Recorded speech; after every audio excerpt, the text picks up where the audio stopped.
What's up, Roxstars? It's Rox, and I'm coming to you today with a review for Greenleaf Season 2, Episode 13. So, y'all, I was not pleased with this episode. I wasn't. I was just like, are we jumping the shark this early? Let me get to this review. Let's get to it, shall we? Now, we see Grace. She's on a run, and she is being haunted, basically, by Mac. Okay, we see her. And it's obvious it's a dream sequence. A little girl goes running by her. I'm assuming that's her sister Faith. And then we hear Mac's voice say something along the lines of, she can't hear you. She wakes up at a start. So I guess now Mac is going to start terrorizing Grace from the dead. Later on, she's talking to Sophia. She finds out that her dad can't come to the cotillion. You know, he's busy. And then Sophia asks her about, Darius and what's going on with her, and Grace says they're taking a break. Now, Carissa, we see her there. She done spilled all the beans to May and Bishop. And her only thing is she is trying to get triumph for Jacob. That's all she really cares about, okay? And then, of course, all that Bishop and May cares about is taking Skanks down. She's got all the accounting there, the paperwork, and Bishop says that he's going to go to him and tell him that he either resigns and turns the church over to Jacob, or he's going to turn him into jail. And, Carissa reiterates, remember, he has to give it to Jacob, okay? If he goes to jail, then the elders are probably not going to just vote Jacob in. It's not going to work. All right, so the whole time I'm just like... But I'm thinking to myself, ain't no way Skanks is going to just roll over like this, right? We see Charity. She is in the studio in Nashville with Jabari, and she's frustrated because she feels like he has given her mixed signals. He put her up in a hotel, and she's making herself super available. You don't have to put me in a hotel if you have a guest room. And he was like, no, a hotel is all right.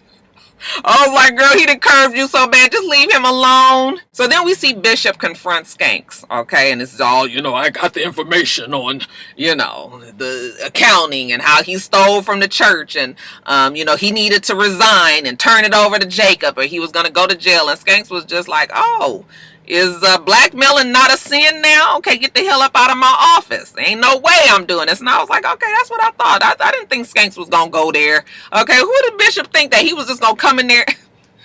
You've been dealing with this man all this time, okay? Even when Bishop threw the name out at him, that he knew about, what was it, Bass Reeves, and how that was his alias and all that. Skanks was just like, and what else, okay? Good day, take your ass on. Back at the church, we see May talking with her secretary, and the secretary tells her that Bishop Jeffrey called. That is the one that she had the affair with, who we believe is Grace's daddy.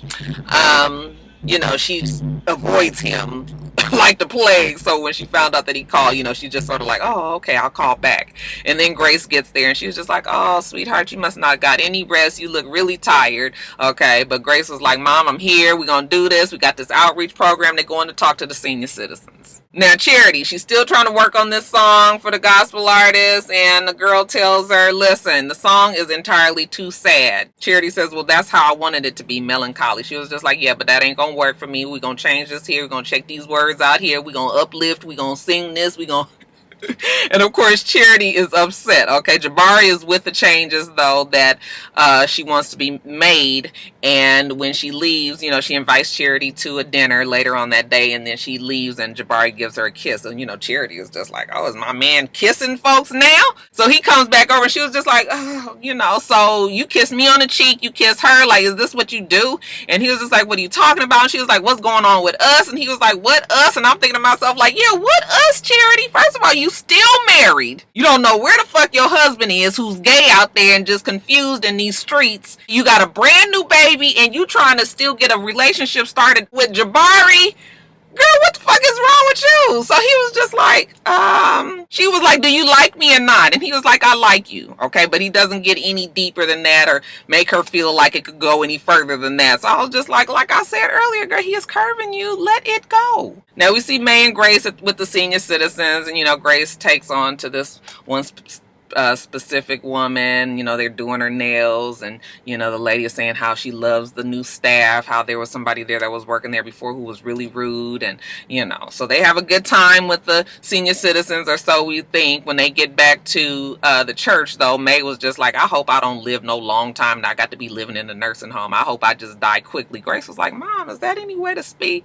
But May was just like, yeah, that right there is nothing that I feel would you know, be something I would want for my life. So that, you know, May, I feel like May just does things for appearances. Her and Carissa are so much alike. Now, we see Skanks back in his office. He's on the phone, and we see old prison dude walk in, and he looked real upset. You know, Skanks get off the phone, was like, hey, man, I was just about to call you. Next scene, though, we see Skanks then got the hell beat out of him. He all bloody and banged up and shit, and Tasha is crying her eyes out. She cannot believe it. She's scared, you know, like, I told you to stop. I told you to stop taking this money. You know, now you know, they might kill you. They might kill us. Damn. Just stop everything. Please just stop. Please just stop for me. Okay. And then he says, okay. But even when he said, okay, I was thinking to myself that he was just saying that just to make her feel better. I was like, ain't no way Skanks is just gonna actually, I didn't really know what that okay meant. So then we see Bishop, and he's back at Jacob's house, and he's telling Carissa how Skanks said he ain't gonna resign. Okay, so he called his bluff. So now they don't really know what to do. I mean, he gonna go to the police, and then what? It's gonna be a mess. It's gonna be this whole big scandal. Carissa didn't want things to go that way. Okay, there's a knock at the door, and it is Tasha. She is all frantic. She's crying. Oh my God, you know, they beat him up. You know, he's crying. He's all jacked up. His beautiful face. They messed up his face, and you know, she's crying and carrying on. And then next scene, we see Bishop. He then went back down to Skanks, took Tasha back down there, and he's trying to speak some reason into Skanks. Okay, now you can put your life on the line. Your wife is, you know, y'all in danger. Okay, you got folks that's looking for you and want to beat you up and want to kill you.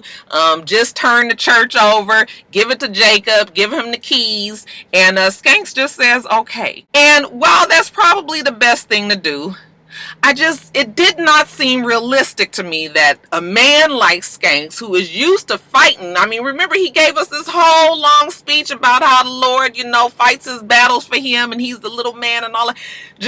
I just didn't see.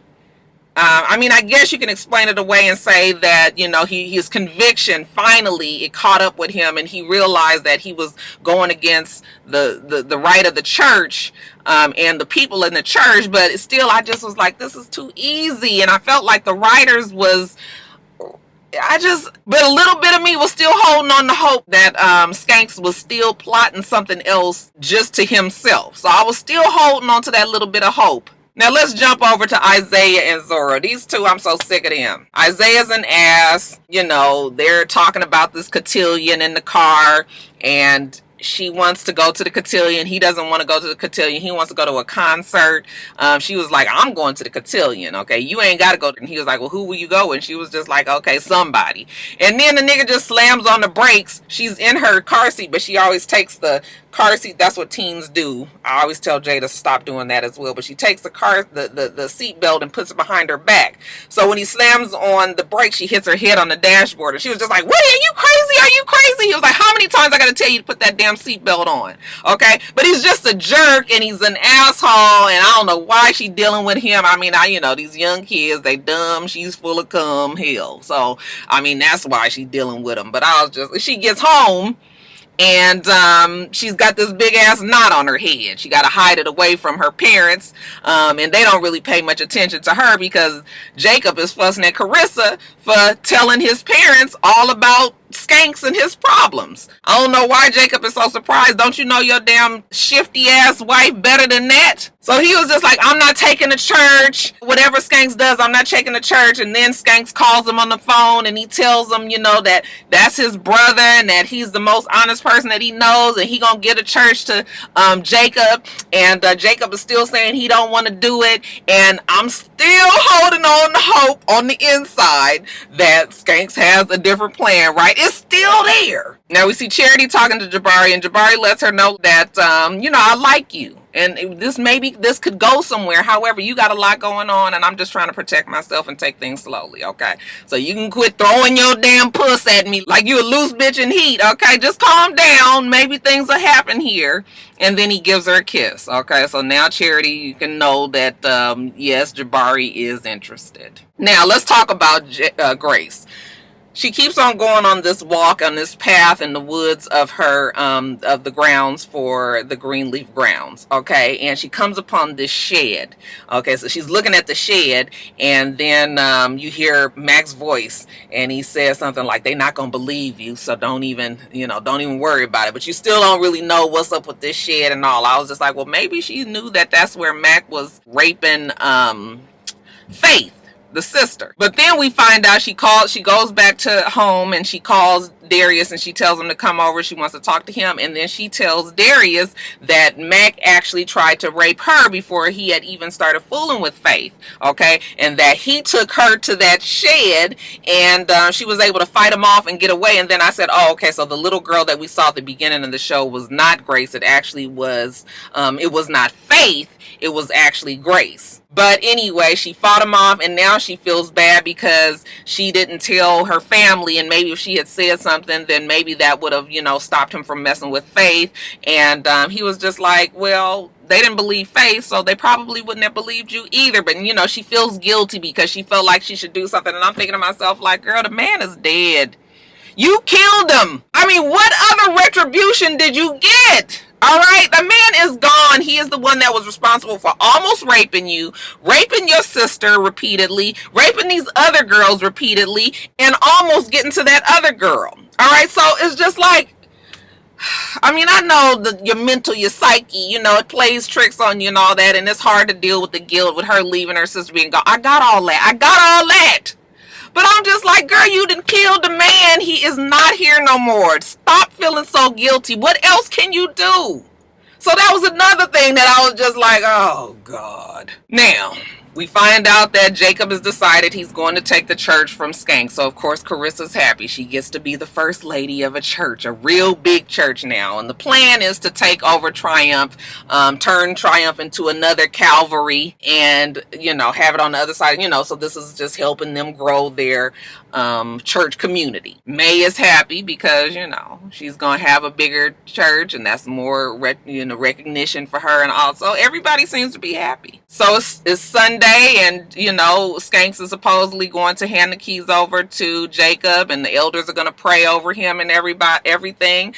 Bishop and May are going to the church with Zora. They're going to go and make sure that they watch this happen. When they're sitting out in the audience proud of their son who is about to take over this church. So again, there was a very small part of me was figuring that Skanks was going to change his mind or had another plan, but no, he gets up there and I guess, he really did have a talk with the Lord and realized that he was doing wrong, not just to God, but to the people and the flock that he was leading, that he sinned and he's got to go, but he's going to turn it over to Jacob and he's a good man and he's an honest man and okay, and everybody is happy. Okay, give him a clap, okay, give us a bigger clap than that, so they praising the Lord that they got Jacob and yeah, Jacob now is the pastor of the church.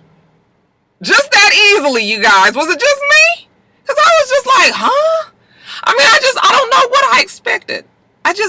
I wasn't pleased with this turn in the story. And then after church, Bishop and May go to the office and Tasha's in there and she's upset because Skanks has run off. He's on the run now, on the lam from all these people that want to get to him. And she didn't go because she felt like she couldn't go. And so he left her. Okay. And Bishop, what kind of man leaves his wife? All right. But hey, next order of business, May's like, let me get this office together. Gonna put a little Persian rug down here and, decorate it real nice like for Jacob. And while they're there, the Bishop gets a call from Lionel, and he says that he needs to talk to Bishop, but he wants to talk to him in person. Of course, May looked like she want to throw up. I said, uh-oh, May, is your secret about to get out? We'll see. All right, you guys, let me get off of here. Make sure that you rate, comment, and subscribe to the channel. I'm itsrox. The channel is for itsrox, and everything else I do will be in the bottom bar. All right? All right. So I hope that you have a wonderful, wonderful rest of your day. I plan on doing the same. Till next time, Roxstars. Bye.